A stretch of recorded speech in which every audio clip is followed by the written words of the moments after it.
الحمد لله رب العالمين والعاقبة للمتقين ولا عدوان إلا على الظالمين أشهد أن لا إله إلا الله واحد الحليم وأشهد أن محمدا عبده ورسوله الكريم اللهم فصل وسلم وبارك على هذا النبي الكريم نبينا محمد صلى الله عليه وسلم وعلى آله وصحبه ومن تبعه إلى يوم الدين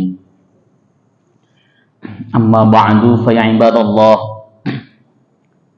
أوصيكم نفسي وإياي بتقوى الله وطاعته لعلكم تفلحون قال الله تعالى في كتابه العزيز وهو أصدق القائلين يا أيها الذين آمنوا اتقوا الله حق تقاته ولا تموتن إلا وأنتم مسلمون فإن أحسن الحديث كتاب الله وخير الهدي هدي محمد وشر الأمور محدثاتها وكل محدثات بدعة وكل بدعة ضلالة وكل ضلالة في النار. Alhamdulillah, segala puji bagi Allah Subhanahu wa taala, Tuhan semesta alam yang telah memberikan kita nikmatul iman, nikmatul Islam, nikmat sehat badan, sehingga pada kesempatan siang hari ini kita bisa kembali bermujalasah dalam keadaan sehat walafiat. Salawat beserta salam mudah-mudahan terus tercurah ke pangkuan Rasulullah Muhammad sallallahu alaihi wasallam beserta seluruh keluarga beliau, sahabat, kerabat dan pengikutnya, serta kita semuanya umat beliau, umat dakwah ijabah yang senantiasa istiqamah konsisten dalam menjalankan dan mengerjakan sunnah-sunnahnya hingga akhir masa nanti. Jamaah sekalian yang dimuliakan oleh Allah Subhanahu wa taala, kembali kita akan membahas kitab Tazkiyatun Nufus sampai di halaman 30. Terjemahnya 30, kitab kuningnya juga 30. Ya. Bismillahirrahmanirrahim. Qala al-muallif rahimahullahu taala wa nafa'na bihi wa bi'ulumihi fid dharain. Rabbana shrah lana sudurana wa yassir lana umurana wahlul 'uqdatam min alsinatina yafqahu aqwalana. Rabbana la 'ilma lana illa ma 'allamtana innaka antal alimul hakim wa tub 'alaina innaka antat tawwabur rahim. Bismillahirrahmanirrahim. Asbabu maradil qalbi, sebab-sebab sakitnya hati. Kenapa hati itu bisa sakit? Padahal aslinya itu setiap hati manusia itu bersih. Karena kita dilahirkan dalam kondisi bersih. Ya, setiap anak yang dilahirkan dalam posisi dalam keadaan bersih. Kullu mauludin yuladul alal fitrah. Setiap anak yang terlahir itu dilahirkan dalam keadaan fitrah. Fitrah itu artinya suci.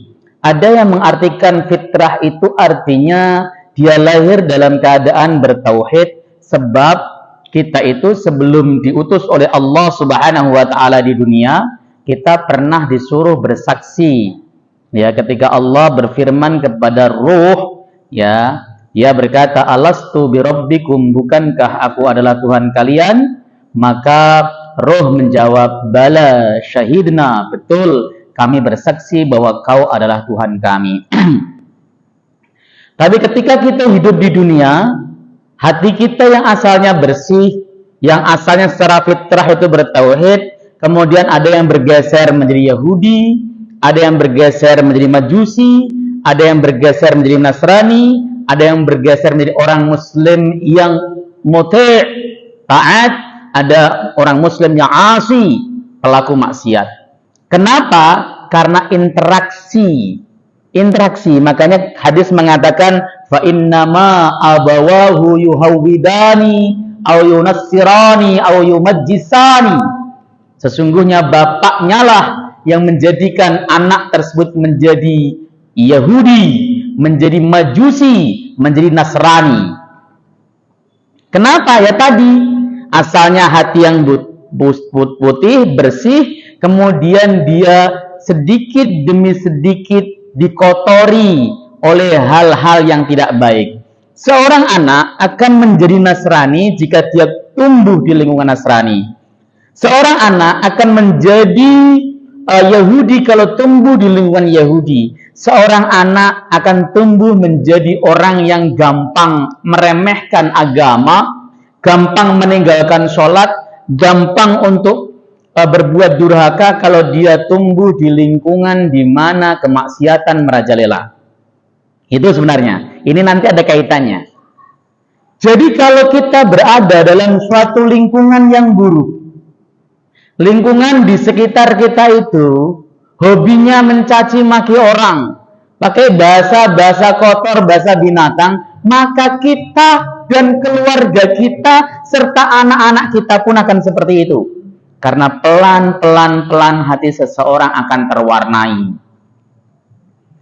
Sama juga ketika kita berada dalam lingkungan yang ahli taat, ahli ibadah, masyarakat lingkungan tersebut ahli masjid, begitu ada kumandang Allahu Akbar, mereka langsung berlomba-lomba ke masjid, ya, jalannya serius ke masjid dan sebagainya, maka kita, keluarga kita, dan anak kita pun akan mudah dan enteng untuk merespon panggilan Allah Subhanahu wa Ta'ala. Nah, seperti itu ya. Nah, makanya di sini disebutkan asbabu maradil qalbi, sebab-sebab penyakit sakitnya hati. Kenapa hati yang asalnya sehat jadi sakit?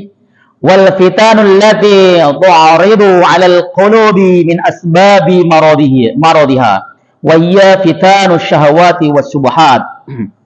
Fitnah atau kalau dalam bukunya diterima musibah, fitnah, ujian, musibah yang datang menerpa hati seseorang itu menjadi asbab sakitnya hati. Tadi asalnya hati kita itu semuanya jernih, bersih, bagus, fitrah, tetapi berbagai macam fitnah masuk ke dalamnya. Fitnah itu bukan artinya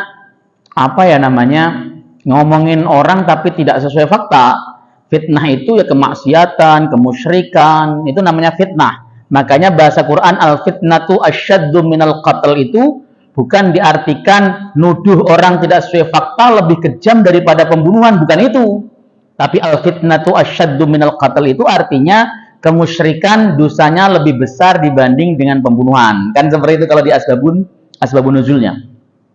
Jadi fitnah, ketika kita bicara tentang fitnah di dalam konteks Quran, itu yang pertama maknanya bisa musibah atau ujian, atau juga fitnah maknanya adalah kemaksiatan. Dalam konteks penyebab sakitnya hati, fitnah di sini adalah kemaksiatan. Jadi, kemaksiatan atau berada dalam lingkungan yang penuh maksiat, atau dalam keluarga yang penuh maksiat, atau di dalam negara yang penuh maksiat, itu bisa menyebabkan hati kita menjadi sakit. Itu serius. Makanya jangan salah, orang sebaik apapun, ya, ketika datang di suatu lingkungan yang tidak tepat, maka dia akan menjadi tidak baik. Ada orang, dia ketika di sono, dia hidup di Madinah misalnya, setiap lima waktu berjamaah. Suatu saat dia hidup di Jakarta, enggan berjamaah. Itu serius. Sama dengan kita. Ketika kita di Indonesia enggan berjamaah, begitu di Madinah rajin berjamaah. Kenapa? Karena lingkungan yang mempengaruhinya. Itu. Jadi fitnah, ujian, cobaan, musibah, kemaksiatan yang menerpa hati seseorang itulah penyebab utama hati menjadi sakit. Dan fitnah itu terbagi, musibah itu, kemaksiatan itu terbagi menjadi dua. Yang pertama fitnah syahwat dan fitnah syubhat. Fitnah syahwat, doyan makan itu termasuk syahwat, syahwat perut namanya. Haus kekuasaan namanya syahwat kekuasaan. Ya, syahwat itu keinginan. Apapun yang Anda inginkan. Orang kok maruk terhadap harta, berarti dia memiliki syahwat terhadap harta. Makanya Quran mengatakan, zuyyina lin-nasi hubbus syahawati minan nisa'i wal banina wal qanatiril muqantarati minadh-dhahabi wal fiddah wal khailil musawwamati ila akhir ayat lah. Manusia itu, kita itu dihiasi oleh Allah dengan cinta kepada syahwat, kepada keinginan. Berarti kalau begitu, syahwat yang melekat kepada diri manusia itu fitrah munazzalah. Fitrah yang diturunkan bersama dengan kita saat kita lahir di dunia ini. Minan nisa, suka kepada perempuan, maksudnya kepada lawan jenis. Ya, manusia itu diberikan oleh Allah Subhanahu wa taala fitrah untuk suka dan cinta kepada lawan jenis. Kalau ada yang suka sama sejenis berarti dia menyimpang gitu maksudnya. Karena memang harusnya suka pada lawan jenis. Kemudian walbanin, suka kepada anak. Apakah Islam melarang itu? Enggak. Boleh Anda suka dengan lawan jenis, tapi ada caranya. Ada kaifiatnya. Boleh Anda suka kepada anak, tapi ada caranya. Ada kaifiatnya. Ya. Wal qanatiril muqantarati minadz-dzahabi wal fiddah, dan memiliki perbendaharaan bergedung-gedung emas perak, artinya kaya raya. Boleh nggak kita kaya raya? Boleh. Silahkan kaya raya, tapi ada prosedur dan caranya yang diridhai oleh Allah Subhanahu wa taala. Karena sekarang lagi viral tuh perdebatan pendapat apakah Rasulullah itu kaya raya ataukah miskin aslinya. Ya, ada sebuah buku bagus yang dikarang oleh Dr. Abdul Fattah Muhammad As-Saman tentang kekayaan Rasulullah Sallallahu Alaihi Wasallam. Rasulullah itu adalah seorang sariyan munfiqan, seorang kaya raya yang dermawan. Beliau kemudian membahas sumber kekayaan Nabi yang pertama dari warisan. Beliau dikasih warisan oleh bapaknya Abdullah itu 5 onta dan beberapa ekor kambing. Diberikan warisan oleh ibunya namanya Aminah, yaitu rumah tempat beliau lahir. Diberikan warisan oleh Khadijah pada saat wafat, yaitu rumah yang ditempati antara Safa dan Marwah.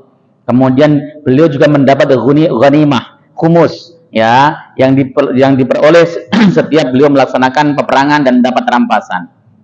Dan beliau itu memiliki 15 wakaf, yaitu tanah yang diwakafkan, ya, yang diwakafkan jumlahnya ada 15 bidang. Ya, kalau kemudian di total konon Rasulullah Shallallahu Alaihi Wasallam itu hartanya setara dengan 1,2 juta gram emas. Berarti kaya apa miskin itu?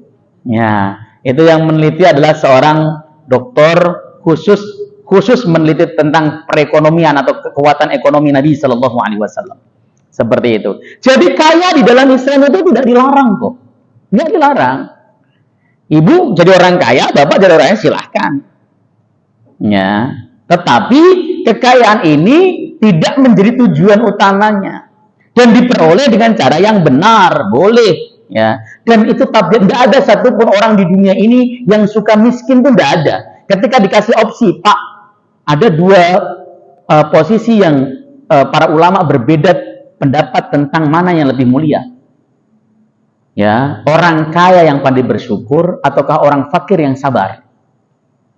Kalau Bapak suruh milih yang mana? Kaya bersyukur. Betul. Saya nanya sama murid-murid saya juga, saya juga pengennya kaya bersyukur, Ustaz. Nah itu. Ya, daripada miskin yang sabar. Tapi dua-duanya utama. Kaya bersyukur, miskin, sabar itu dua-duanya utama. Tapi kalau boleh milih, kita milih kaya yang bersyukur. Artinya tidak dilarang itu. Ya, itu syahwat. Hanya saja jika syahwat-syahwat tersebut itu tidak disalurkan dengan semestinya, ya, tidak dimanfaatkan dengan semestinya, keluar jalur. Suka dengan lawan jenis tapi keluar jalur, suka dengan anak-anak tapi keluar jalur offside misalnya, ya, suka kepada harta benda juga keluar jalur. Nah, itu yang menjadikan hati menjadi sakit. Itu yang menjadikan hati menjadi menghitam legam, penuh kemaksiatan. Itu yang menjadikan hati tidak bersinar. Itu yang menjadikan kita itu malas ibadah, malas tahajud, malas baca Quran dan sebagainya. Itu adalah karena kemaksiatan-kemaksiatan yang sudah mengkerak di dalam hati kita. Seperti itu. Oke. Fal'ula. Maka yang pertama yaitu fitnah syubhat tujibu fasadal qasdi wal iradah. itu bisa berimplikasi kepada rusaknya tujuan dan keinginan. Syahwat itu bisa menjadikan cita-cita seseorang dan tujuan seseorang itu gagal. Ada seseorang, dia bercita-cita, saya pengen belajar agama sampai mentok, sampai tidak ada sekolah lagi, sampai tidak ada pesantren lagi.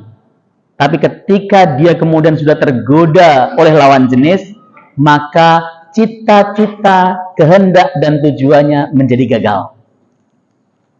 Itu banyak. Itu bukan hanya satu dua.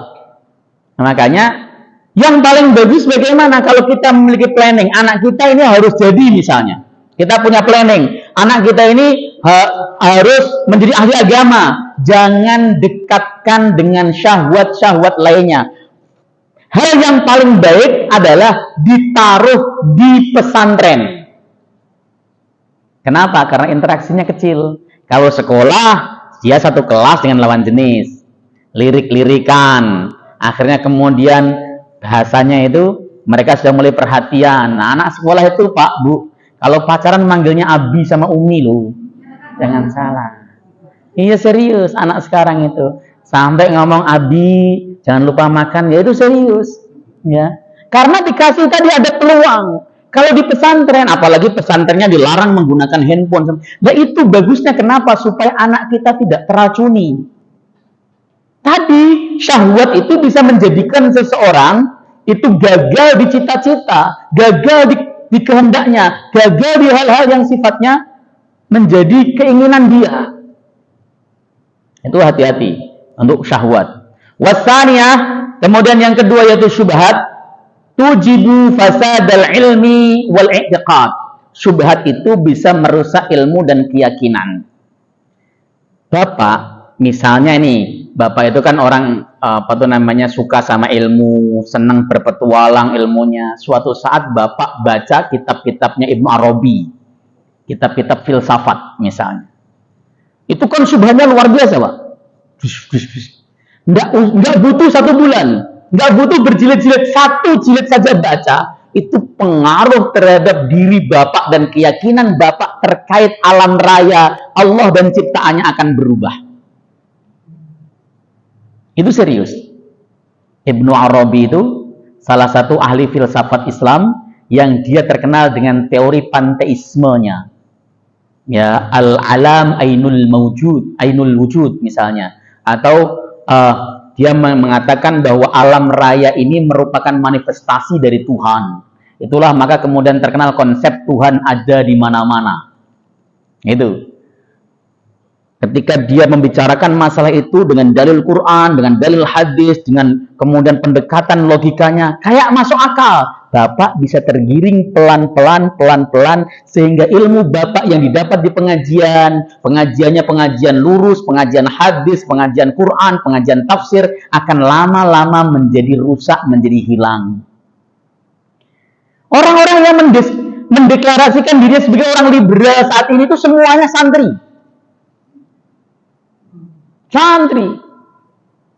Misalnya contoh, kalau di NU itu ada namanya Ulil Absor Abdallah, Abdul Muqsid Ghazali, itu bapaknya pengasuh pesantren semuanya dan mereka adalah santri-santri hebat di pesantren. Kalau di Muhammadiyah ada Sudaman Dawam Raharjo dan sebagainya. Ya agak sedikit ke kiri gitu kan. Apa mereka bukan orang pinter? Pinter, tapi karena interaksi terhadap syubhat. Buku-buku yang dibaca misalnya tadi Ibnu Arabi, kemudian Hasan Hanafi, Hasan Turabi, kemudian tokoh-tokoh seperti Muhammad Amin dan sebagainya akan berpengaruh terhadap ilmunya. Itu serius. Makanya itulah kenapa bagi orang-orang yang tidak kuat posisi hatinya dalam keyakinannya atau ilmunya tidak stabil, tidak mantap, jangan pernah coba-coba membaca buku-buku yang berbeda dengan pemahaman kita semula. Resikonya berbahaya, berat. Saya Ustadz pengen mempelajari Injil, ya silahkan, tapi kuat dulu akidah Islam Anda. Kalau tidak, maka Anda bisa berbelok arah menjadi orang yang memusuhi Quran dan memilih Injil sebagai pedoman hidup. Itu serius. Itu yang disebut dengan syubhat. Makanya kenapa sering saya katakan hadir di pengajian pun harus pilih-pilih guru. Ini gurunya tuh qualified enggak? Kredibel enggak? Oh, gurunya ini memiliki track record yang baik apa enggak? Itu harus. Kenapa? Karena apa yang disampaikan oleh gurunya tersebut bisa mempengaruhi apa yang ada di kepalanya. Setiap bacaan yang kita baca, setiap ceramah yang kita dengarkan, itu akan mempengaruhi cara pandang dan berpikir kita. Bisa dipahami nggak ini? Makanya ada orang yang gara-gara misalnya menjadi pengikutnya Ahmad Sukina. Ahmad Sukina itu masjid tafsir Quran ya, dia yang antum kenal semuanya itu. Ada yang kenal nggak? Ada yang nggak kenal Ahmad Sukina ya? Ya, Ahmad Sukina nggak kenal ya, alhamdulillah. Misalnya, ya dia mengatakan, cindil tikus itu halal apa haram? Di Quran ada nggak? Nggak ada. Di hadis ada nggak? Ya kalau begitu halal gitu kan. Jadi hukum seenaknya begitu. Kalau kemudian diikuti pengajiannya terus akan berpengaruh kalau tidak memiliki basic fondasi yang kuat. Makanya ngaji itu milih kitab yang pas. Misalnya contoh, Ustaz ngaji tafsir, siap. Saya ngaji tafsir fi Dhilalil Quran karangan Said Qutb, misalnya yang agak keras. Bapak pulang dari masjid itu hawanya kalau lihat orang kafir, bunuh nih, harus bunuh nih, begitu. Beda kan? Nah, kalau beda kalau ngajinya kitab tafsir At-Tanwir karangan Muhammadiyah, dari tafsir Muhammadiyah itu agak lembut. Ya, tafsirnya lembut. Atau Ibnu Katsir atau Tabari, ya, seperti itu. Jadi, ngaji itu bisa berpengaruh. Ini yang disebut syubhat. Saya kadang-kadang melihat ini orang yang gampang mengkafirkan orang, biasanya ustadznya juga tukang ngafirin orang. Yang sekarang ramai dikafirkan kan Ustadz Adi Hidayat. Ya, dikafirkan habis-habisan oleh beberapa orang yang menurut saya ya memang benci. Saya sudah berusaha menanggapinya, saya berulang-ulang melihatnya letak kekafirannya di mana. Yang pertama, tidak mungkin seorang ustadz, apalagi kelasnya Adi Hidayat, orang awam saja tidak akan mungkin menyamakan antara konsep Injil dan konsep Quran terkait masalah Yesus itu sama, enggak. Kata mirip itu bisa kita dekati dengan ilmu balaghah. Saya sudah menjelaskan dalam ilmu balaghah. Saya nulis dalam Facebook saya tentang masalah persoalan tersebut dalam sisi ilmu balaghah. Tidak ada yang salah sebenarnya. Hanya saja karena ketika kita melihat dengan kacamata kebencian, ya akhirnya kemudian, wah ini kafir harbi, boleh dibunuh dan sebagainya. Biasanya hal ini akan kemudian, ini lahir dari seorang guru yang gampang pula memaki-maki orang lain. Begitu, ya. Itu syubhat, berpeluang rusak ilmu dan akidah. Kalau bapak berguru kepada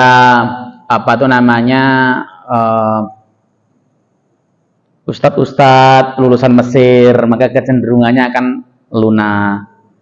Bapak berguru kepada ustadz-ustadz lulusan Saudi, cenderungnya agak sedikit tegas dan keras. Biasa. Tapi ini yang saya sebut bahwa ini bisa mempengaruhi jiwa kita. Silahkan kalau nggak percaya, Bapak coba baca. Saya pengen ngetes omongan Ustadz Rifayah. Ya sudah, baca filsafat. Buku filsafat saja, jangan filsafat Islam ya. Ya, filsafat saja. Nanti kemudian pelajari tentang masalah konsep takdir. Kalau nggak kemudian, kalau begitu kesimpulannya Tuhan itu nggak ada, Pak. Akhirnya begitu. Ya, karena konsep takdir itu kalau dikejar terus ya kesimpulannya Tuhan tidak ada, seperti itu. Maka kita cukuplah kalau kita ngaji ya untuk level awam, ya ngaji akidah, ngaji tafsir, ngaji fikih dan sebagainya. Nggak usah ngaji yang aneh-aneh filsafat, sok-sokan. Wah, kamu ngaji apa? Saya filsafat Ustaz Allah. Nggak perlu. Ya, yang penting akidahnya bagus. Jadi itu pengurusan hati ya. Ada berapa? Ada dua. Yang pertama syahwat, yang kedua syubhat. Syubhat. An Hudzaifah ibn al-Yaman, dari Hudzaifah bin Yaman radhiyallahu taala anhu qala Rasulullah sallallahu alaihi wasallam, Rasulullah bersabda, "Tu'radul fitanu ala qulubi ka'irudil hasir."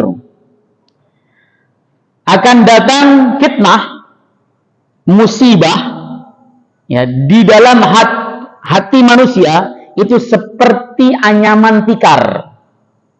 Udan sehelai demi sehelai. Masuknya itu pelan-pelan. Makanya, misalnya nih, Bapak ikut pengajian seorang ustadz yang dianggap menyimpang. Siapa contohnya? Panji Gumilang, Mazhab Soekarno itu, misalnya.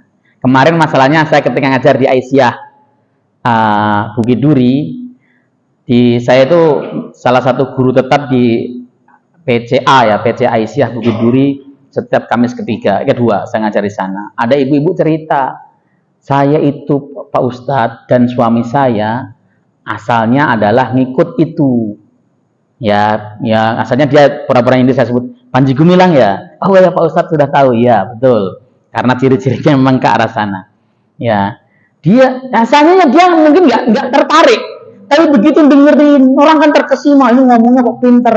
Wah, ternyata dalil Quran itu maknanya begini, maknanya begitu. Langsung dia jadi pengikutnya. Katanya kami tuh Pak Ustadz ini mohon maaf jujur nggak pernah sholat isya, ngaji itu mulai dari maghrib sampai subuh lagi. Terus pokoknya luar biasa nggak pernah sholat isya katanya. Itu kata ibu-ibunya yang ngomong begitu ibu. Ya alhamdulillah kembali ke Muhammadiyah lagi. Kenapa kok asalnya padahal dia kader Muhammadiyah kok bisa melenceng ke ajaran yang sesat? Karena dia ngaji terus-terusan.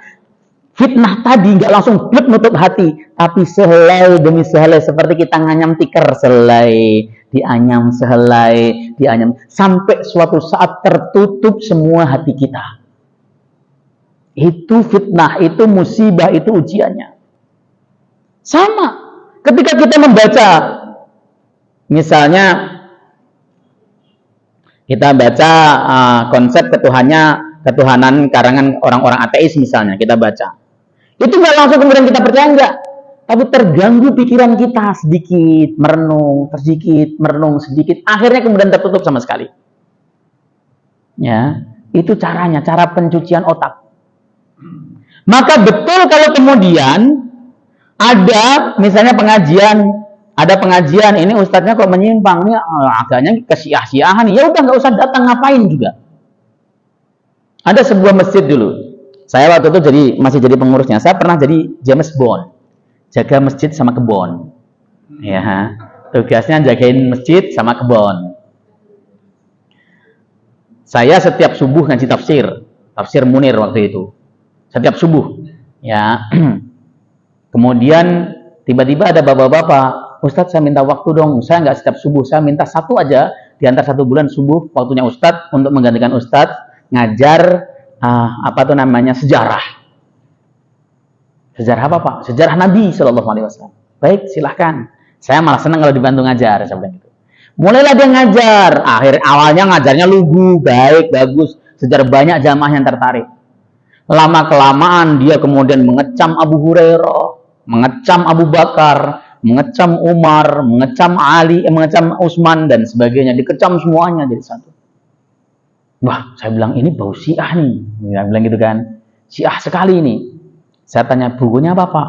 Ini Pak Ustadz buku saya. Ditunjukkan karangan O Hasim itu syiah tokohnya. Saya tahu.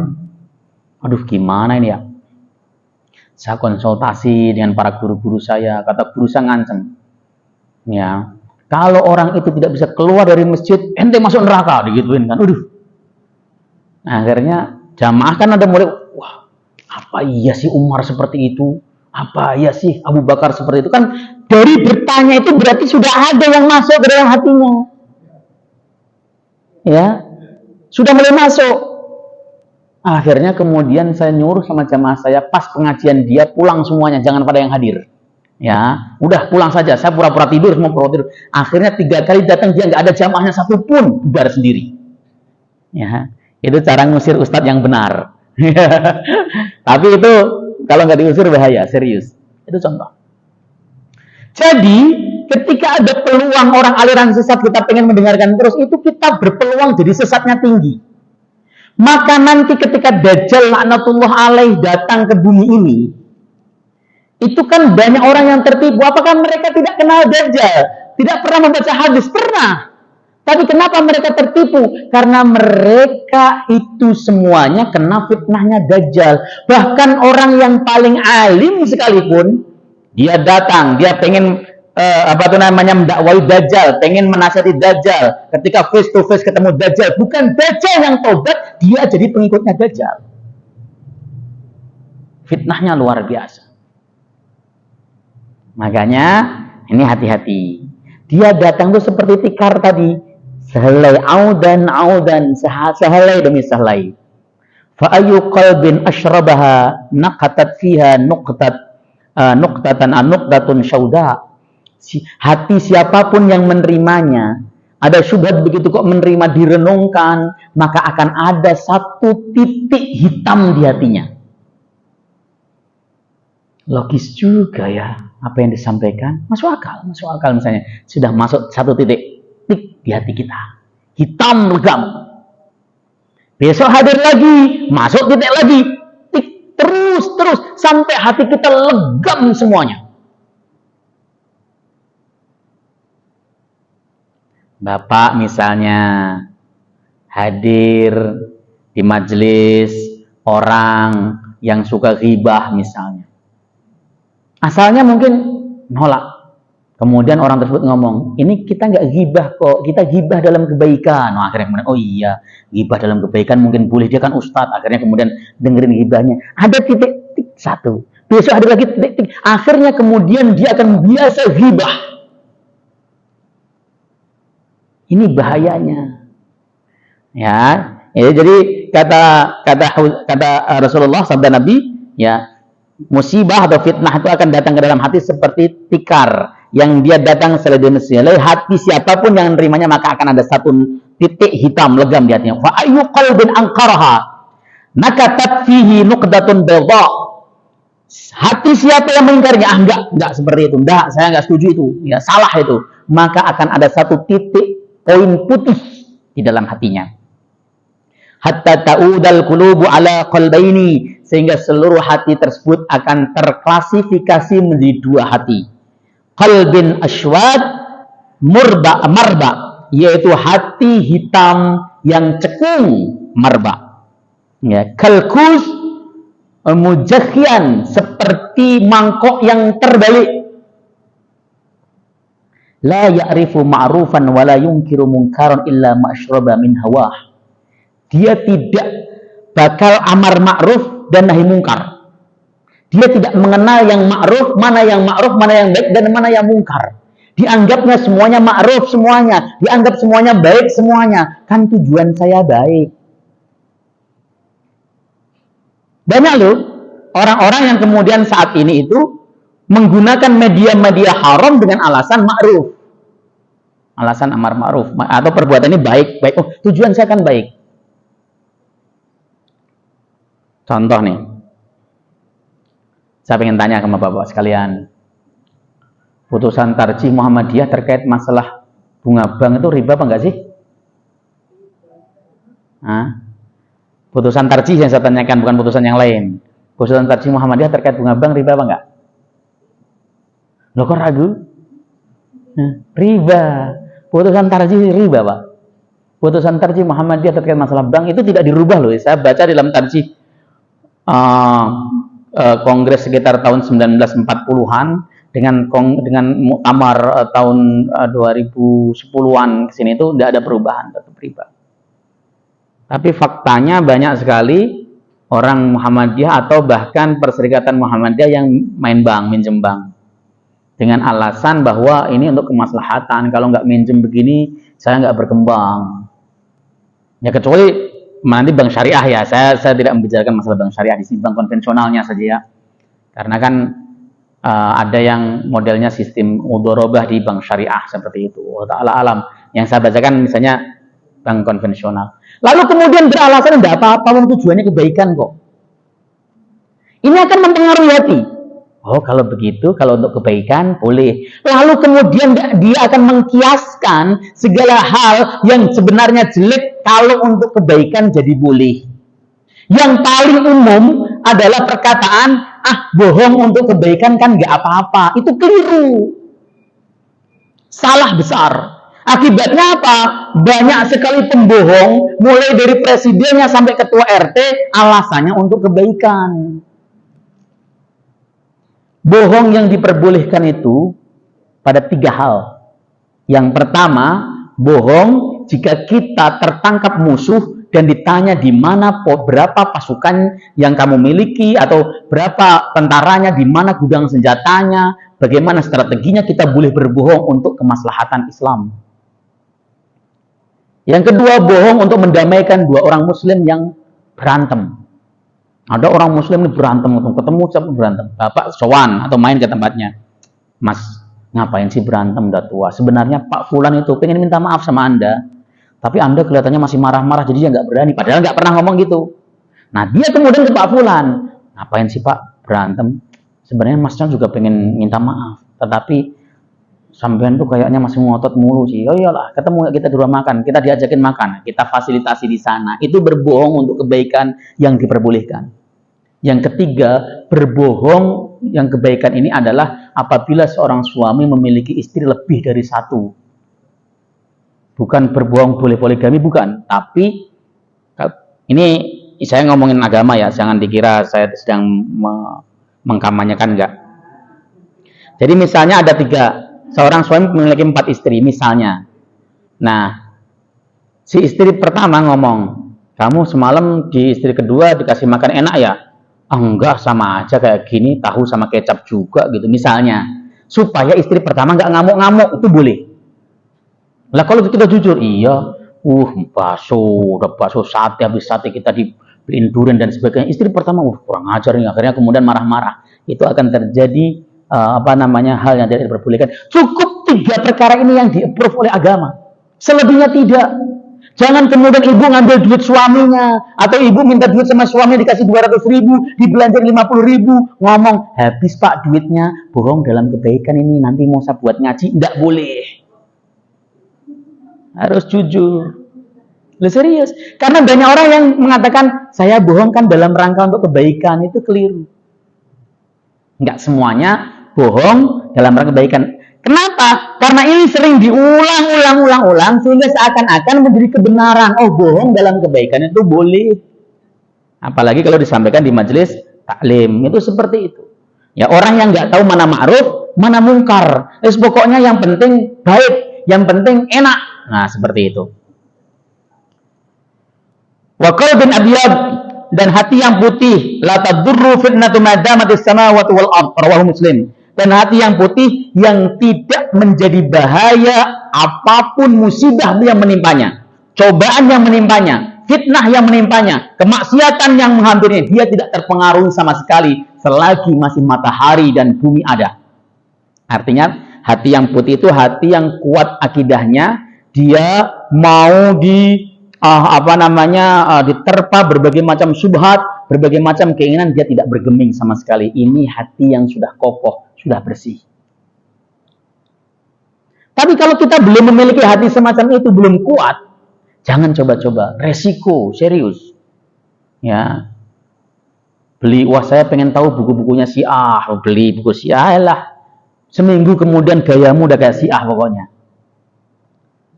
Nah, kita itu hal akidah begini, kita tuh harus kenal gitu loh maksudnya. Jangan sampai nggak kenal. Saya itu Pak, ini PR bagi kita, dai-dai Muhammadiyah. Beberapa waktu yang lalu, beberapa tahun maksudnya, ada seorang dai Muhammadiyah. Dia biasa khotib di tempat-tempat strategisnya Muhammadiyah bahkan.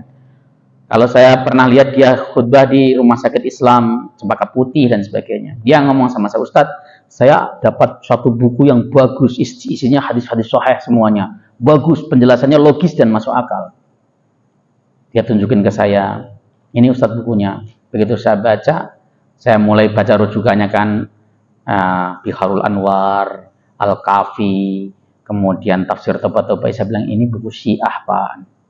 Buku Syiah. Buku Syiah disebarkan oleh dai Muhammadiyah di tempat strategis Muhammadiyah. Kenapa bisa terjadi? Ya karena kita tidak mengenal.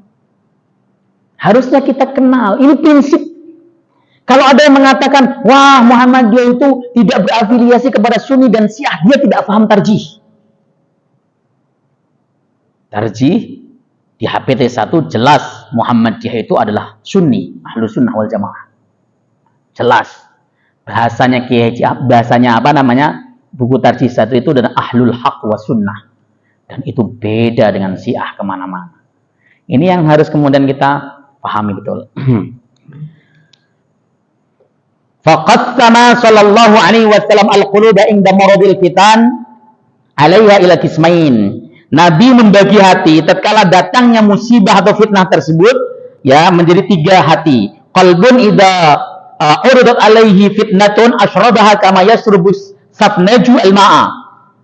Yaitu hati yang ketika musibah, ketika fitnah, ketika kemaksiatan datang, dia menyerapnya, justru menerimanya sebagaimana menyerapnya bunga karang terhadap air. Kemasukan air langsung kemudian diserap tanpa dialirkan lagi. Ketika ada fitnah, pemikiran melenceng apapun diterima sebagai ini adalah kedewasaan berpikir, ini adalah kekhasanah intelektual. Kalau nggak kuat imannya tergelincir, Pak, serius. Ya, saya itu suka sih baca-baca buku aneh-aneh, suka saya. Saya bahkan pernah selesai membaca kitab Injil ya sampai habis. Kemudian pokoknya suka membaca. Tapi dalam diri saya yakinkan dulu bahwa saya harus sudah memiliki keyakinan tidak ada yang benar selain Islam dan Quran. Itu nomor 1. Ketika enggak, saya masih dalam mencari kebenaran, jangan repot nanti. Itu hati. Fatan kitu fihi nuqdatun sauda, maka akan menjadi membekas di dalam hati tersebut satu tinta atau satu nuktah, satu titik yang hitam. Fala yazalu yashrabu kulla fitnatin ya ta'ridu alaihi hatta yusawwida wa yantakisa. Tidaklah berhenti atau terus menerus ya si hati tersebut akan menyerap fitnah atau kemaksiatan atau ujian atau musibah tersebut sehingga seluruh hatinya menjadi hitam legam dan menjadi melengkung atau cekung tadi. Ya, terbalik boleh atau terbalik jadi cekung tadi. Wa huwa makna qauluhu kalkus mujahiyan, itulah makna seperti mangkok yang terbalik, ay makbutan mangkusan, artinya mangkok yang terbalik. Terbalik itu artinya posisinya saking menghitamnya sehingga dia tidak akan pernah bisa menerima cahaya kebenaran. Gitu. Maka hati-hati. Termasuk ibu sering doyan nonton sinetron atau nonton film-film. Dulu itu sering ada sinetron yang judulnya Tuhan ada di mana-mana, ada begitu. Terus kemudian apalagi cerita-cerita Indosiar yang nggak masuk akal, kemudian azab di kubur, ya dan sebagainya kan, suka begitu. Itu akan berpengaruh terhadap hati lo, ya akan berpengaruh terhadap hati. Atau kisah-kisah tentang orang yang melawan takdir, Tuhan apa sebenarnya salah dan dosaku ini ya Allah, dan sebagainya. Itu akan berpengaruh terhadap hati sehingga ibu ketika kena musibah itu akan sama dengan dia. Ya Allah, saya sudah sholat, ya Allah, sudah sedekah, kenapa kau kasih aku musibah semacam ini, ya Allah. Berdoa semacam itu tanda ibu tidak terima sama takdir. Itu dosa besar. Yang benar itu pertanyakan, ya Allah, dosa hamba banyak. Mudah-mudahan apa yang menimpa diri hamba ini adalah cara engkau membersihkan hamba dari dosa ini. Itu namanya terima takdir. Apapun ketentuanmu saya terima dengan lapang dada, ya Allah. Itu pengaruh daripada pengajian. Abah saya Allah yarhamu. Saya memiliki seorang abah wafat di usia muda ya, 53 tahun. Yang menjadi asbab wafatnya adalah beliau kena kanker paru-paru. Ketika beliau sudah divonis dokter tinggal menghitung hari, ya beliau itu selalu mengatakan gini, ya kepada anak-anaknya, ya ini ketentuan Allah, ya Allah. Allah sayang sama abah supaya Allah selalu ingat sama abah. Apapun yang dikehendaki Allah terhadap diri abah, abah terima dengan seluas-luasnya hatinya abah. Ya, inilah mungkin cara Allah membersihkan abah dari kesalahan dosa masa lalu. Luar biasa menurut saya. Makanya Abah itu waktu wafatnya, itu yang keluar dari mulutnya terakhir adalah kalimat la ilaha illallah. La ilaha illallah. Kenapa? Yaitu kan Nabi menggaransikan man kana akhiru kalamihi la ilaha illallah dakhalal jannah. Siapapun orang yang ucapan terakhir di dunia ini la ilaha illallah maka akan masuk surga. Kenapa kok bisa mudah? Ya karena memang Allah bersihkan. Begitu. Jadi kalau kita nonton sinetronnya begitu, ya begitu kita ngutuk takbir. Ya Allah, kurang apa saya ya Allah? Haji sudah, zakat sudah, sedekah sering, ngaji sering. Lah kok masih sakit terus ya Allah? Si fulan nggak pernah sedekah, nggak pernah haji, ngaji malas-malasan malah sehat ya Allah. Kau nggak adil. Nah itu dosa besar. Protes sama Allah. Allah ngancam di dalam hadis qudsi kalau nggak keliru. Malam yashkur bin na'na'i walam yasbir bil bala'i walam yardo bil qada'i falyahrus tahta samai wal yattahid rabban siwa'i. Siapapun orang yang nggak syukur terhadap nikmatku, nggak sabar terhadap musibahku, tidak terima terhadap keputusanku, maka silahkan keluar dari bawah langitku dan cari Tuhan selain aku. Mau kemana kalau diusir begitu? Maka sekali lagi, tontonan kita selektif, jangan suka nonton yang enggak. Kalau kemudian ngaji pengajian, cari yang pengajiannya di TV yang bagus dan sebagainya. Supaya apa? Supaya hati kita terjaga tetap bersih dan putih. Wallahu a'lam bishawab. Kita akan lanjutkan pengajiannya lain waktu. Ya, ditandai saja sampai gayung yang terbalik kalau di dalam ini halaman 31. Monggo. Ada muskil pertanyaan? Silahkan.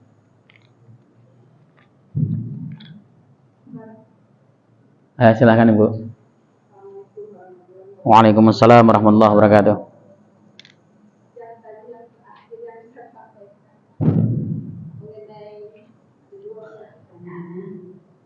Yang tadi yang hati yang sudah karena kan dia sudah diterima kita diomongin, akhirnya dia membongkar sebesar benci sama orang itu.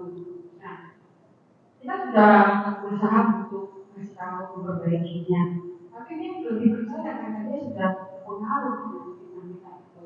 Satu, bagaimana cara memperbaikinya? Karena hatinya tadi sudah fokus, sudah hitam yang katakan tadi itu bawaannya maunya nggak percaya, terus hanya masukan tadi. Tadinya nggak begitu. Jadi setelah benar yang saya katakan itu saya keluar dari orang seperti itu. Yang kedua, tadi kalau orang yang sudah mau menikah tadi, sahabat yang itu kan apabila kita seorang muslim, tapi tidak terucap, tapi di dalam hati ini kan sudah yakin itu satu, tapi dia tidak sempat mengucap itu. Bukan ayahku sendiri gitu, tapi dia waktu dia mau nggak sadar, dia sendiri, tapi dia nggak dengar pada saat dia pergi. Tapi saya yakin bapak itu bapaknya kan adalah anjing Muhammadiyah. Itu dia orang Muhammadiyah. Kemudian bapak itu meninggal itu nggak sadar di rumah, tapi tetap terus gitu, tidak bisa ngomong apa-apa. Padahal sebelum dia nggak sadar, nah apakah seperti ini bisa? Karena ingin bapak itu meninggal terus kita nggak dengar itu, kita bilang ini bapak sudah berubah, tapi kan sudah nggak bisa. Tapi kita yakin apakah pada saat bapak mungkin dalam hati itu bisa, apakah karena kita yakin tapi Allah tapi kita Ya. bisa semua. Ya, baik. Waalaikumsalam warahmatullahi wabarakatuh. Cara mengobati hati yang legam, yang hitam, yang sudah kena pengaruh. Yang pertama jelas kita harus berdoa kepada Allah Subhanahu wa taala. Saya itu ingat pesannya Imam Ghazali. Jangan pernah lupa untuk mengedepankan doa kepada Allah Subhanahu wa taala. Karena tidak ada yang mustahil bagi Allah Subhanahu wa taala. Ketika Allah Subhanahu wa taala membalikkan hati seseorang menjadi hitam, Allah pun mudah untuk membalikkannya menjadi putih kembali menjadi baik. Itu yang pertama, doa kepada Allah.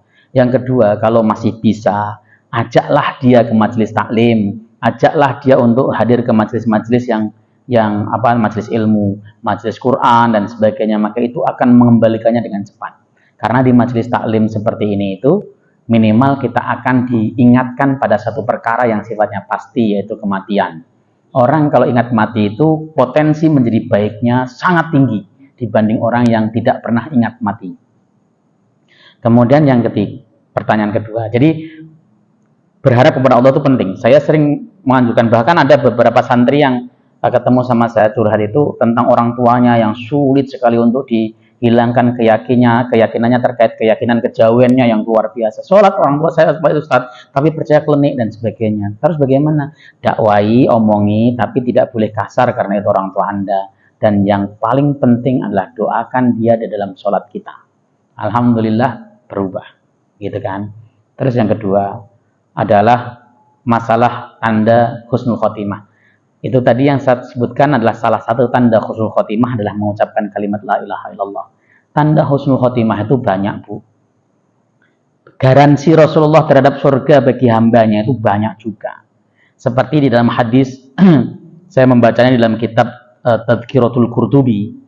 Ya, Nabi mengatakan man mata maridun fahuwa syahid. Siapapun orang yang mati dalam keadaan sakit maka dia syahid.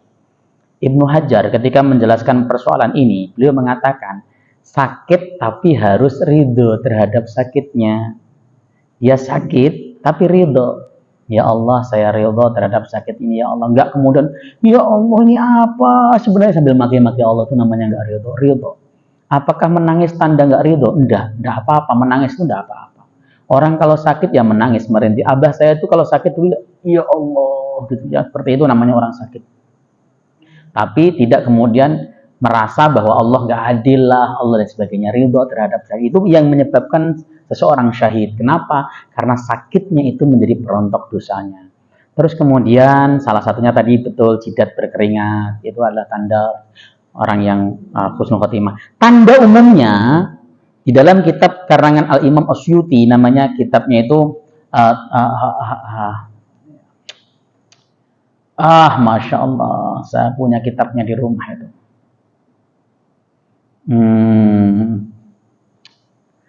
Lupa saya namanya, karangan Asyuti. Di dalam kitab karangan Imam Asyuti tersebut disebutkan bahwa tanda husnul khotimah secara umum itu setahun atau sebulan atau 2 bulan menjelang dia wafat, dia rajin ibadah. Jadi kalau orang sudah rajin ibadah, rajin sholat, rajin apa, kok wafat, dia husnul khotimah. Itu tandanya. Ya, seperti itu. Syarhus Sudur karangan Imam Suyuti, kitabnya Syarhus Sudur. Oke, situ saja jawabannya. Ya silakan Pak. Monggo.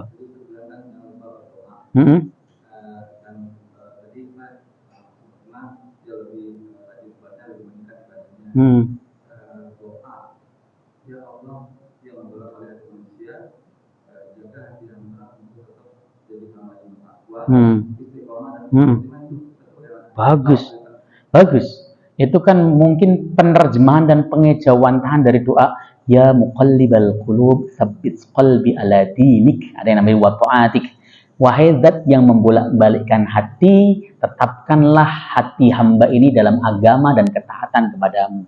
Itu penjabarannya seperti itu tuh bagus. Artinya kita sadar dan tahu hati kita itu tidak atau sulit untuk istiqomah, sulit untuk kemudian pada satu titik. Kita itu siang hari ini kita pengen makan rendang, begitu geser sore kita pengen makan soto kok Pak. Yaitu hati seperti itu Pak. Hati itu seperti itu. Artinya hati itu akan bergeser kemana-mana. Makanya untuk urusan agama jangan. Sabit qulubana ala dinik, tetapkanlah hatiku kepada agamamu ya Allah. Itu seperti itu sebenarnya tujuannya. Nah, itu dilantunkan terus dan itu doa favorit saya Pak ketika menjelang salam itu. Setelah saya berdoa Allahumma inni a'udzubika min adzabi jahannam wa min adzabil qabr wa min fitnatil mahya wal mamat wa min syarri fitnatil masiihid dajjal. Kalau ada waktu saya bilang tambahin doa Allahumma inni dzalamtu nafsi dzulman katsiran wa la yaghfiru dzunuba illa anta faghfir li maghfiratan min indik warhamni fa innaka antal ghafurur rahim ya muqallibal qulub tsabbit qalbi ala dinik. Itu kenapa? Supaya kita tetap wafat dalam keadaan Islam. Itu penting. Berdoa. Kenapa? Salah satu hal yang bisa merubah takdir kita adalah doa. Gitu Pak. Ada lagi? Cukup? Alhamdulillah. Ya. Mudah-mudahan manfaat. Jangan lupa untuk terus bersyukur kepada Allah Subhanahu wa taala atas nikmat yang Allah berikan pada hari ini kepada kita semuanya. Bisa ngaji itu kenikmatan yang luar biasa, jangan salah. Bisa ngaji, bisa ibadah itu kenikmatan yang Allah berikan luar biasa. Kenapa? Karena ini merupakan cara Allah Subhanahu wa taala memberitahu kita bahwa kita adalah kelompok orang-orang baik. Ya, ada hadis yang mungkin perlu saya sampaikan sebelum closing, yaitu kullun muyassar lima khuliqalah. Semua orang itu akan dimudahkan sesuai untuk apa ia diciptakan. Kalau bapak itu diciptakan untuk menghuni surga, maka bapak dan ibu ini akan dimudahkan jalan ke sana. Gitu loh maksudnya. Itu sabda Nabi Shallallahu Alaihi Wasallam.